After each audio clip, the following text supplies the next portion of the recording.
নমস্কার বন্ধুরা, সম্ভবামি যুগে যুগে ইউটিউব চ্যানেলে আপনাদের সকলকে আরো একবার স্বাগত জানাচ্ছি।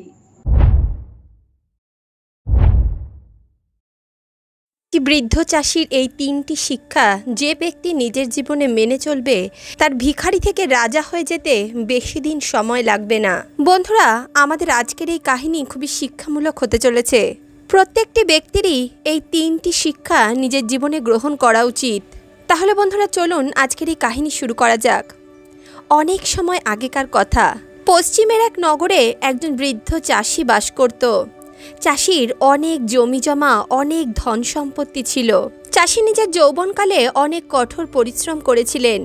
কঠোর পরিশ্রমের দ্বারা তিনি নিজের সম্পদ এবং সম্পত্তির বৃদ্ধি ঘটিয়েছিলেন।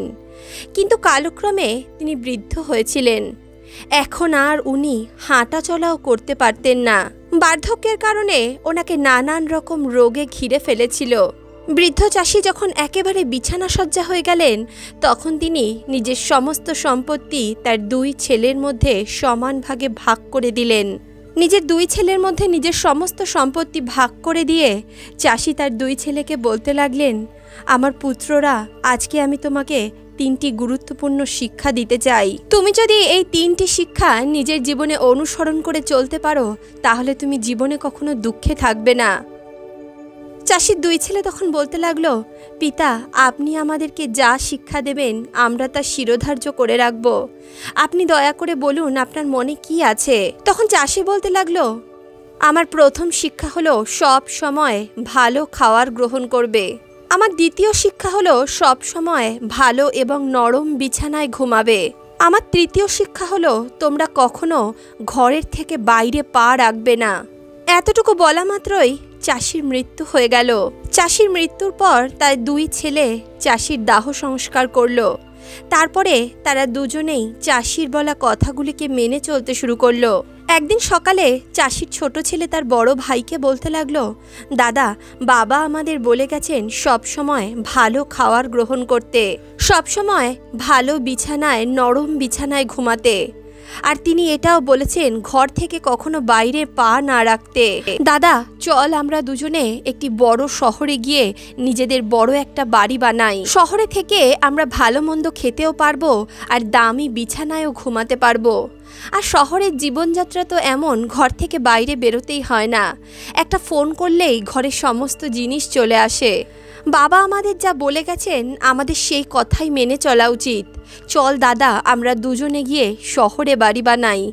ছোট ভাইয়ের মুখে এমন কথা শুনে বড় ভাই বলতে লাগলো, দেখ ভাই, তোর যদি ইচ্ছা থাকে শহরে গিয়ে তুই বাড়ি বানিয়ে থাকবি, তুই থাক। কিন্তু আমি গ্রামে থেকেই চেষ্টা করব যাতে আমি ভালো খাওয়ার গ্রহণ করতে পারি, ভালো বিছানায় শুতে পারি আর ঘর থেকে বাইরে না বেরোতে পারি। বড় দাদার মুখে এমন কথা শুনে ছোট ভাই গ্রামের সমস্ত জমি জমা বিক্রি করে শহরে গিয়ে বসতি স্থাপন করলো। শহরে গিয়ে তার ছোট ভাই অনেক বড় একটি বাড়ি কিনলো আর সেখানে থেকে প্রতিদিন ভালো মন্দ খাওয়া শুরু করলো। বাড়ি কেনার পরও তার কাছে অনেক টাকা ছিল। সেই টাকা দিয়েই সে বাড়িতে দামি দামি আসবাবপত্র নিয়ে আসলো, নরম বিছানা নিয়ে আসলো। বাবার দ্বিতীয় শিক্ষাকে অনুসরণ করতে গিয়ে সে সব সময় ঘরেই পড়ে থাকতো। তার জীবন খুব ভালোভাবেই কাটছিল। এইভাবেই চাষির ছোট ছেলে 1.5 বছর পর্যন্ত বাবার টাকায় আরাম আয়েশ করে জীবন কাটালো। 1.5 বছরের মাথায় তার কাছে সমস্ত টাকা পয়সা প্রায় শেষ হয়ে গেছিল। ঘরে বসে খাওয়ার খেতে খেতে তার এত ধার দেনা হয়ে গেছিল, ওই ধার দেনা শোধ করতে গিয়ে তার অত বড় বাড়িও বিক্রি করে দিতে হয়েছিল।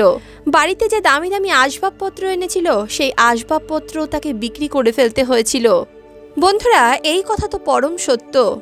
আপনার কাছে যতই অর্থ থাকুক না কেন, ঘরে বসে যদি আপনি সেই অর্থ খেতে থাকেন, তাহলে নিমেষের মধ্যেই সেই অর্থ সমাপ্ত হয়ে যাবে। কথাতেই আছে, বসে খেলে রাজার ধনও ফুরিয়ে যায়। একজন ব্যক্তির ধনী হওয়া সত্ত্বেও কর্মশীল হয়ে থাকা উচিত। তার অকর্মণ্যতায় তাকে দরিদ্রতার দিকে ঠেলে দেয়। বলা হয়, যার মধ্যে গুণ নেই তার রূপ দিয়ে কি হবে, যার মধ্যে সংস্কার নেই তার শিক্ষার কোনো মূল্য নেই। আর অলস অকর্মণ্য ব্যক্তির কাছে ধন সম্পত্তির কোনো মূল্য নেই। সঞ্চিত ধন বেশি দিন পর্যন্ত টিকে থাকে না। একজন বুদ্ধিমান ব্যক্তির উচিত জীবনে এই 6টি বিষয় থেকে দূরে থাকা। এই 6টি বিষয় একজন ব্যক্তিকে পতনের পথে নিয়ে যায়। প্রথম হলো নেশার সেবন করা, দ্বিতীয় হলো অধিক সময় পর্যন্ত ঘুমানো, তৃতীয় হলো দরকারি জিনিসের খবর না রাখা, তৃতীয় হলো নিজের মধ্যে বিকার না আসতে দেওয়া, চতুর্থ হলো দুষ্ট পুরুষের উপর বিশ্বাস না করা, পঞ্চম হলো মূর্খ পুত্রের উপর বিশ্বাস না করা, ষষ্ঠ হলো হঠকারিতা করে কোনো সিদ্ধান্ত নিয়ে নেওয়া। যে ব্যক্তি জীবনের এই 6টি বিষয়কে নিয়ন্ত্রণ করতে পারে সে কখনো দুঃখে থাকে না। বন্ধুরা, বলা হয় যে কথা শোনে না তাকে বলা কথাও নষ্ট হয়ে যায়। এটা তো কথাতেই আছে, অপাত্রে ঘি দান করা উচিত নয়। ঠিক যেমনভাবে সমুদ্রে কোনো জিনিস পড়লে সেটার আর কুল কিনারা খুঁজে পাওয়া যায় না, যে ব্যক্তির ইন্দ্রিয় নিজের বশে থাকে না তার শাস্ত্রজ্ঞান যেভাবে নষ্ট হয়ে যায়, একইভাবে বসে বসে খেলে ত্রিলোকের সম্পত্তিও নষ্ট হয়ে যায়। চাষির ছোট ছেলে 1.5 বছরের মধ্যেই কাঙাল হয়ে গেছিল। অগত্যা তাকে আবারও গ্রামে ফিরে আসতে হলো।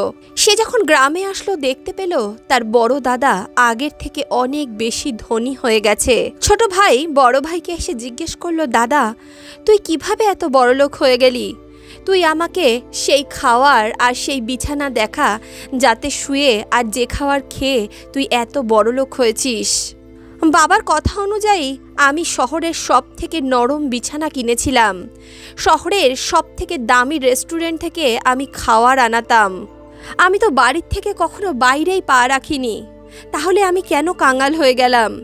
বাবা তো আমাদেরকে বলেছিল ভালো খাওয়ার খাবে, ভালো বিছানায় শোবে আর ঘর থেকে কখনো বেরোবে না, তাহলে আমার সঙ্গে এমনটা কেন হলো? ছোট ভাইয়ের মুখে এমন কথা শুনে বড় ভাই একটু হাসলো। তারপর বলতে লাগলো, ভাই আমার কথা শোন, চল আজকে তোকে আমি দেখাই আমি কি খাওয়ার খাই আর কোন বিছানায় আমি ঘুমাই। সবার আগে চল আমরা মাঠে যাই, মাঠে গিয়ে নতুন ফসল দেখি। বড় ভাইয়ের মুখে এমন কথা শুনে ছোট ভাই বলতে লাগলো, কিন্তু দাদা তুই ঘর থেকে বেরোচ্ছিস কেন? তুই বাড়ির বাইরে বেরিয়ে মাঠে গিয়ে কাজ করছিস। বাবা তো আমাদের বলেছিল ঘর থেকে বাইরে না বেরোতে, তাহলে তুই কিভাবে এমনটা করছিস? ছোট ভাইয়ের মুখে এমন কথা শুনে বড় ভাই ছোট ভাইয়ের পিঠে হাত বুলিয়ে বলতে লাগলো, চল মাঠে চল। মাঠে পৌঁছে বড় ভাই জমিতে কাজ করতে শুরু করলো। সে তার ছোট ভাইকেও বলল জমিতে কাজ শুরু করতে। কড়া রোদে 2 ভাই জমিতে কাজ শুরু করলো। প্রায় 2 ঘন্টা তারা জমিতে কাজ করলো। এত রোদে কাজ করতে করতে তাদের সমস্ত শরীর ঘামে ভিজে গেল। জমিতে কাজ করতে করতে দুপুর 3টে বেজে গেছিল। তখন ছোট ভাই তার বড় ভাইকে বলতে লাগলো, দাদা এখন তো দেখিয়ে দে তোর ভালো খাওয়ার কোথায় আছে, আমার খুব খিদে পেয়েছে।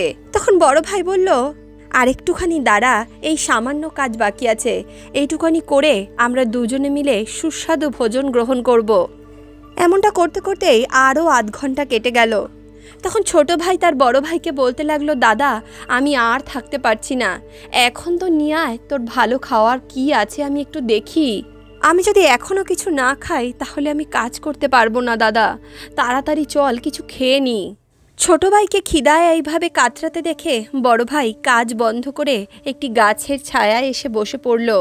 তারা পরিষ্কার করে নিজের হাত মুখ ধুয়ে নিল। তারপর বড় দাদা একটি কাপড়ের পুটুলি খুলল, তার থেকে একটা রুটি আর একটা পেঁয়াজ নিয়ে নিজের ভাইয়ের হাতে তুলে দিল। 2টো শুষ্ক রুটি আর সামান্য পেঁয়াজ তার কাছে তখন অমৃতের মতো মনে হচ্ছিল। সে তাড়াতাড়ি রুটি আর পেঁয়াজ খেয়ে ফেলল। ছোট ভাইকে এইভাবে খেতে দেখে বড় ভাই তখন তার ছোট ভাইকে জিজ্ঞেস করলো, কিরে এখন বল এই দামি খাবারের স্বাদ কেমন লাগলো তোর? ছোট ভাই বলতে লাগলো, দাদারে আজকে এই খাবার খেয়ে যা তৃপ্তি অনুভব করলাম সেই তৃপ্তি তো আমি বড় বড় হোটেলের খাবার খেয়েও পাইনি। তখন বড় ভাই বলতে লাগলো, ভাই বাবা আমাদেরকে এই ভালো খাবারের কথাই বলেছিলেন। যখন মানুষ অধিক পরিশ্রম করে তখন তার খুব খিদে পেয়ে যায়, আর সেই খিদের পেটে সে যা পায় সেই খাবারটাই তার কাছে অমৃতের মতো মনে হয়। তখন সেই খাওয়ার তার কাছে মন্ডা মিঠাইয়ের থেকেও বেশি প্রিয় বলে মনে হয়। সারাদিন কাজ করে 2 ভাই হাঁপিয়ে গেছিল। এদিকে পেটে যখন খাওয়ার পড়ল তখন 2 ভাইয়েরই গাছের শীতল ছায়ার নিচে বসে ঘুম পেয়ে গেল। দুই ভাই তখন গাছের নিচেই নিজেদের গামছা পেতে সেখানে ঘুমিয়ে পড়ল। 2 ঘন্টা পর যখন দুই ভাই ঘুম থেকে উঠল, তখন বড় ভাই তার ছোট ভাইকে বলতে লাগলো, কিরে, বিছানাটা তোর কেমন লাগলো? গাছের নিচে গামছা পেতে শুতে তোর কোনো কষ্ট হয়নি তো? ছোট ভাই বলতে লাগলো, দাদা, আজকে এত সুন্দর ঘুম ঘুমালাম, এমন ঘুম তো আমি দামি নরম বিছানাতেও ঘুমাইনি। ছোট ভাইয়ের কথা শুনে বড় ভাই বলতে লাগলো, ভাই, বাবা আমাদেরকে এই নরম বিছানার কথাই বলেছিলেন। একজন ব্যক্তি যখন সারা দিন পরিশ্রম করার পর রাত্রে ঘুমায়, সেই ব্যক্তি যদি মাটিতে গামছা পেতেও ঘুমায়, তার মনে হয় সে যেন নরম বিছানায় ঘুমাচ্ছে। পরিশ্রম করার পর যে ঘুম আসে, সেই ঘুম নরম বিছানার মতো সুখ দেয়। বাবা আমাদের তৃতীয় কথা এটাই বলেছিলেন, যখন তুমি অনেক পরিশ্রম করবে, তখন তোমার কাছে অনেক ধন সম্পত্তি আসবে। যদি তোমার কাছে ধন সম্পত্তি অধিক হয়ে যায়, ধন সম্পত্তির লোভে তুমি নিজের অস্তিত্ব ভুলে যেও না। অধিকাংশ সময় মানুষ যখন ধনী হয়ে যায়, তখন তাদের মধ্যে অবগুণের বৃদ্ধি ঘটে, তাদের মধ্যে আলস্য চলে আসে। তখন তারা নিজের ধন সম্পত্তিকে ব্যর্থ কাজেই ব্যয় করতে শুরু করে। অধিক ধনী ব্যক্তি বেশিরভাগ সময় খারাপ পথে নিজেকে চালনা করে দেয়। যতক্ষণ ধন সম্পত্তির সঙ্গে সংস্কার এবং শিক্ষা জড়িত থাকে, ততক্ষণ সেই সম্পত্তির বৃদ্ধি হতে থাকে। একজন ব্যক্তি যতই ধনী হয়ে যাক না কেন, তার শিক্ষা, ধর্ম এবং সংস্কৃতিকে কখনোই ত্যাগ করা উচিত নয়। যখন বড় ভাই নিজের ছোট ভাইকে এইভাবে তার পিতার দেওয়া শিক্ষাগুলিকে বুঝিয়ে দিল, তখন ছোট ভাই সমস্ত কথা খুব ভালোভাবেই বুঝে গেল। বড় ভাই নিজের জমিরই কিছু অংশ ছোট ভাইকে চাষ করতে দিয়ে দিল। তখন দুই ভাই মিলে একসঙ্গে চাষবাস করে নিজেদের জীবন কাটাতে শুরু করলো। তারা দুজনেই কঠোর পরিশ্রম করে দেখতে দেখতেই অনেক ধনী হয়ে গেল। বন্ধুরা, আজকের এই কাহিনী শুনে আপনাদের কেমন লাগলো? কাহিনী সম্বন্ধে আপনাদের কি মন্তব্য আমাদের কমেন্ট বক্সে অবশ্যই লিখে জানাবেন। তাহলে বন্ধুরা, আজকের এই ভিডিও, আজকের এই প্রসঙ্গ আপনাদের কেমন লাগলো অবশ্যই কমেন্ট বক্সে লিখে জানান। ভিডিওটি যদি ভালো লাগে তাহলে অবশ্যই ভিডিওটিতে একটি লাইক করুন, বন্ধু বান্ধব আত্মীয় পরিজনের সঙ্গে ভিডিওটি শেয়ার করুন, আর অন্তর্মন থেকে বলুন রাধে রাধে।